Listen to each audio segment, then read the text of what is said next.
Making some major headlines this week, health headlines specifically, including potential restrictions for new vaccines. ABC News producer from our medical unit, Sony Salzman, joins me now with more. Sony, let's start with COVID, or at least the COVID vaccines, because this week the FDA said it will move to place limits on COVID vaccines, narrowing their use to people who are over 65 or those with underlying medical conditions. Why is that move being made?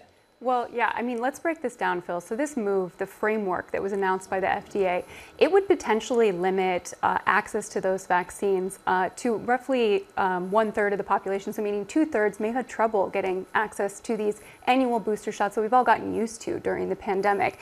And, you know, why was this decision made? I think it's important to acknowledge that there's a real scientific debate here about whether young, otherwise healthy people need booster shots every year. That includes adults and children. But I think what you're hearing from doctors is that there's this concern that by taking away that option, it wouldn't give people a choice who might potentially want to vaccinate themselves to protect maybe an immune-compromised loved one who lives at home. So this isn't happening yet. You can still go to any pharmacy and get a COVID shot, but it could potentially roll out in the fall with those updated boosters that come to match the new variant. Okay, another major headline this week was the Make America Healthy Again report highlighting the administration's priorities, right? Everything from ultra-processed food to vaccines.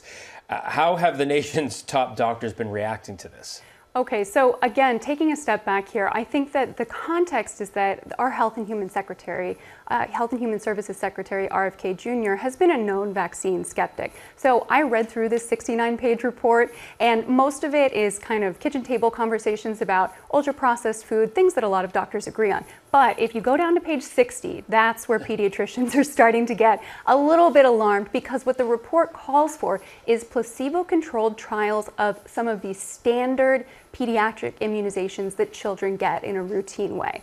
And so that's what's causing a little bit of this concern here. I love it how you specifically say page 60 out of the 69 pages. Well, I read it. You read the whole thing. Proof positive. All right, Sony, thanks so much. Oh, thank you. Appreciate it.